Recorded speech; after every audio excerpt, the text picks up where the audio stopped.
Gadis ini melihat seorang pria menatap payudaranya. Reaksi pria itu membuat semua orang kagum. Pasangan ini harus bertahan hidup selama 75 hari di Kutub Utara. Kisah cinta mereka mengejutkan semua orang. Sebuah pesawat jatuh dalam perjalanan ke negara asing. Satu-satunya yang selamat adalah pemeran utama pria Puk Xuan dan fisikawan Rui. Di tempat terpencil ini tanpa orang, tidak ada sinyal telepon. Pesawat yang jatuh di lokasi ini sulit ditemukan. Di Arktik yang dingin, penyelamatan sangat sulit. Daripada menunggu mati, cari saja cara untuk bertahan hidup. Jadi Puk Xuan menarik Rui dan penumpang lain untuk mulai mencari kesempatan hidup. Sepertinya Tuhan ingin mempersulit mereka. Badai salju akan datang. Jika tidak ada tempat untuk bersembunyi, mereka akan dikubur hidup-hidup. Rui terus mendesak Puk Xuan untuk segera menggali tempat berlindung. Setelah beberapa saat bekerja keras, Puk Xuan pun berhasil menggali lubang. Setelah beberapa hari, mereka menemukan sebuah rumah kosong. Setelah menguburkan jenazah penumpang lain, kini mereka perlu memikirkan cara untuk mengobati luka di kaki Rui. Dia mengalami patah tulang yang sangat parah. Jika tidak dirawat tepat waktu, kakinya akan menjadi gangren. Rui ingin meminta Puk Xuan melakukan operasi untuknya. Puk Xuan bukan seorang dokter, bagaimana dia tahu operasi? Namun jika operasi tidak dilakukan, nyawa Rui akan terancam. Berpikir demikian, Puk Xuan tidak punya pilihan lain sehingga dia harus melakukan operasi untuknya. Dia memotong satu sisi celana Rui. Meskipun Rui pemalu, dia tetap mencoba membimbing Puk Xuan. Rui pingsan karena kesakitan. Tidak lama kemudian, Puk Xuan mendengar Rui memanggil namanya. Puk Xuan tanya Rui mau apa. Saat ini, Rui jawab secara lelah. Aku mau WC. Rui tidak bisa pergi ke toilet sendiri karena sakit kaki. Bahkan kekasih, sulit dikatakan. Mereka baru aja kenal. Puk Xuan buat sebuah lubang di tempat tidur. Lalu dia meletakkan baskom di bawahnya agar Rui bisa buang air kecil. Puk Xuan keluar agar tak malu. Saat ini dia menemukan bahwa tangki minyak masih tersisa. Dia buru-buru menarik kabel generator. Lalu mengaktifkan sistem pemanas. Setelah beberapa saat mencari, Puk Xuan menemukan beberapa makanan di rak. Tapi makanan ini diproduksi sebelum dia dilahir. Puk Xuan menghitung sejenak dan menyimpulkan bahwa makanan dan minyak di sini dapat membantu mereka hidup selama 75 hari. Jika habis, mereka akan mati kedinginan. Puk Xuan mengira ini mungkin stasiun Aurora China. Tapi cara ke sana gimana? Puk Xuan mau keluar untuk cari. Tapi Rui mengecewakannya. Ingin menemukan stasiun Aurora dalam jarak 20 km di sini seperti menemukan jarum di laut. Yang lebih penting, minyak dan makanan hanya bisa digunakan selama 75 hari. Sampai saat itu, Kutub Utara akan berubah menjadi Kutub Malam. Sepanjang hari tanpa matahari. Suhu akan turun sangat rendah. Tapi Puk Xuan masih bertekad untuk pergi. Dia lebih baik mati dalam perjalanan untuk menemukannya daripada duduk diam dan menunggu untuk mati. Rui melihat ini dan harus menunjukkan padanya 3 cara untuk mencapai stasiun Aurora. Akhirnya, Puk Xuan siap barang. Bawa makanan untuk 2 hari dan siap pergi. Awalnya, Puk Xuan berjalan sambil menikmati lingkungan sekitar. Dia bahkan dengan senang hati berfoto dengan pinguin. Dia meniru gaya berjalan pinguin untuk menemukan jalan ke tempat yang dia tuju. Beberapa hari berlalu, Puk Xuan menemukan jalan ke utara. Dia ingin meninggalkan jejaknya di tempat-tempat yang dia lalui. Kamu menatap aku untuk apa? Aku akan memberikanmu semua. Puk Xuan senang dan segera tiba-tiba terjadi longsoran salju.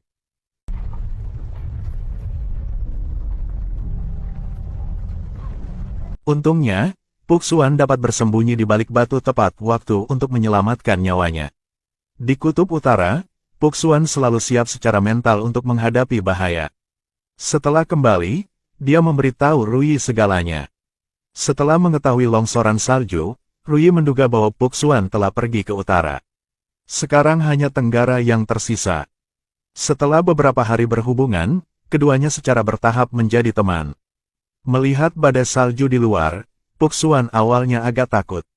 Tapi memikirkan minyak yang hampir habis, Puxuan tidak bisa tidak mulai lagi. Melihat Puxuan pergi, Rui merasa khawatir. Kali ini keluar. Puxuan mau coba menangkap ikan di laut besar ini. Tapi setelah hasil tangkap seekor ikan, Puxuan jatuh ke celah dan pingsan. Setelah sadar kembali, Puxuan mengikuti arah cahaya redup untuk keluar dari gua. Setelah mengamati beberapa saat, kecuali es dan gua batu tak berdasar, tidak ada jalan lain di sini. Sampai sekarang, Puxuan telah pergi selama 2 hari. Ia harus pulang segera. Karena ia harus bantu Rui. Sekarang dia mendeteksi cahaya yang melewati celah besar. Dia mengumpulkan keberanian untuk maju. Lalu coba naik ke atas. Tapi semakin jauh ia melangkah, semakin kecil celahnya. Udara menjadi sangat tipis. Dia masih berusaha untuk tidak jatuh. Ruang sempit membuat Puxuan sulit bernapas. Berkat kemauannya yang kuat, dia akhirnya bisa mengatasi dirinya sendiri. Dia berhasil naik ke gua di sebelahnya. Puxuan mengikat barangnya ke satu kaki. Lalu dia melanjutkan mendaki. Pada saat ini, segala sesuatu di sekitar tiba-tiba menjadi gelap. Berada di tempat yang begitu sempit dan dingin membuat Puxuan jatuh ke dalam krisis. Dia ketakutan dan tidak bisa bernapas. Tetapi memikirkan Rui menunggunya. Puxuan tidak bisa menyerah begitu saja. Dia menggunakan api untuk menghilangkan rasa takut yang mengelilinginya. Manfaatkan cahaya ini untuk bergerak maju.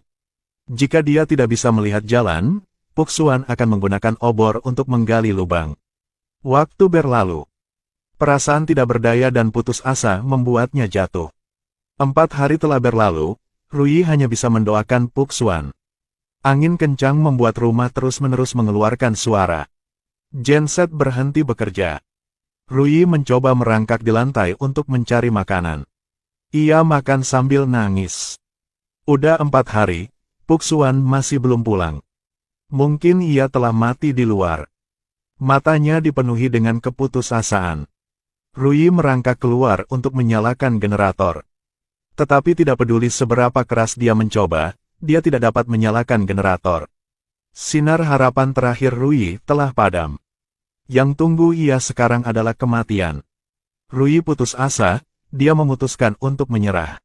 Saat ini, Puxuan berhasil melarikan diri. Ia segera pulang rumah kayu.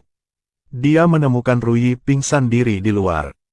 Untungnya, cederanya tidak bertambah parah. Setelah banyak lolos dari kematian, keinginan mereka untuk hidup menjadi lebih besar dari sebelumnya. Puxuan memutuskan untuk melanjutkan perjalanannya. Sebelum pergi, ia bilang dengan Rui, "Jika kamu tak bisa tungguku, atau aku gak bisa pulang, aku harap kamu bisa guna jumlah oli itu hingga habis. Dan makan semua makanan itu. Tuhan selalu ingin menguji ketahanan manusia." Harus berjalan di salju dalam waktu lama membuat mata Puxuan sangat perih. Dia mencoba untuk maju menurut ingatannya. Saat ini, rumah kayu itu muncul di depan matanya. Tapi Puxuan tak bisa lihat. Ia sangat panik. Ia takut salah jalan. Dan ia tak bisa pulang lagi.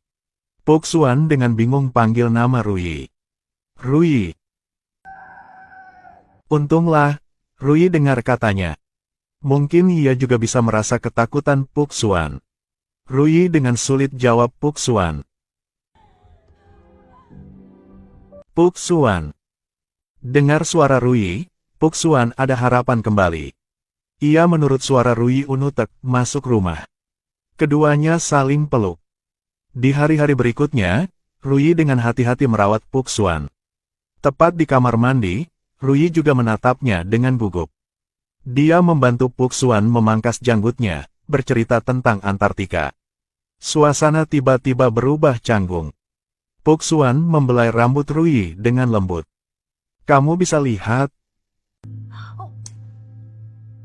Agar mata Puxuan tidak terluka, Rui membuatkannya kacamata khusus.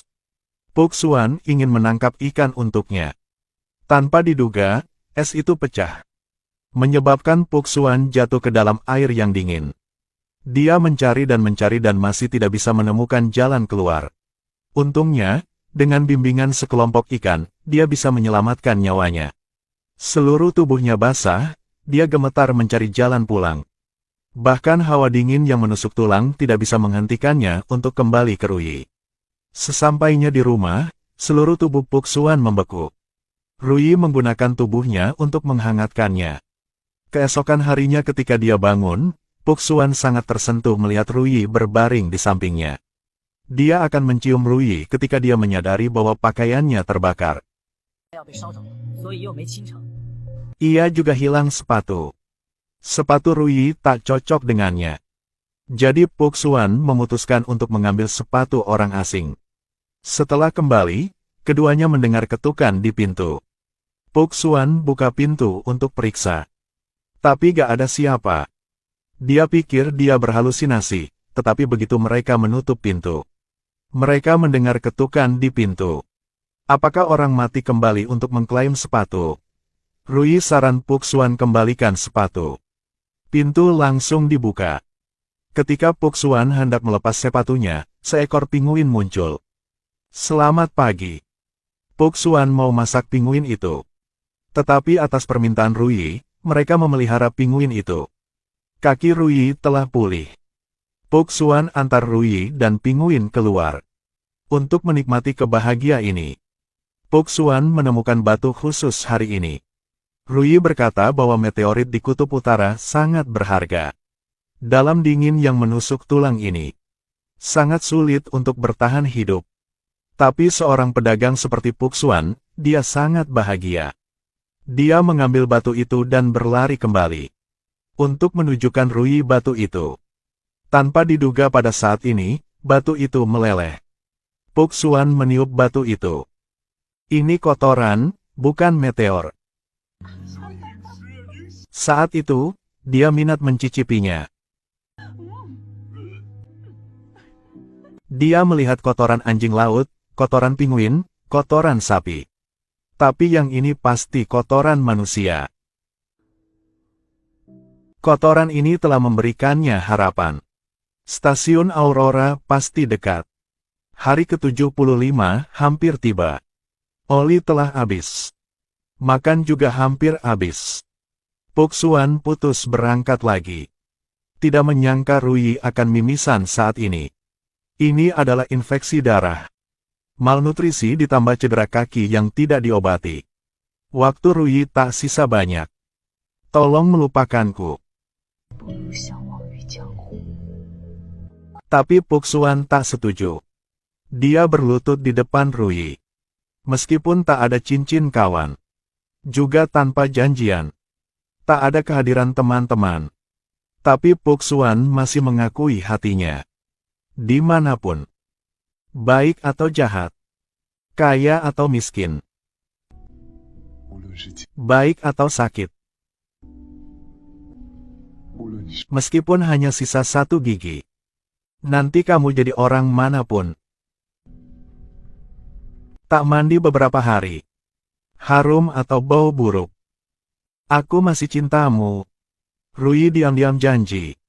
Ia akan tidak meninggalkan Puk Xuan. Oli udah habis. Makanan juga habis. Puk Xuan berangkat sekali lagi. Kakinya jadi hitam karena dingin. Sekitarnya hanya ada salju dan es. Puk Xuan dengan lelah duduk di batu.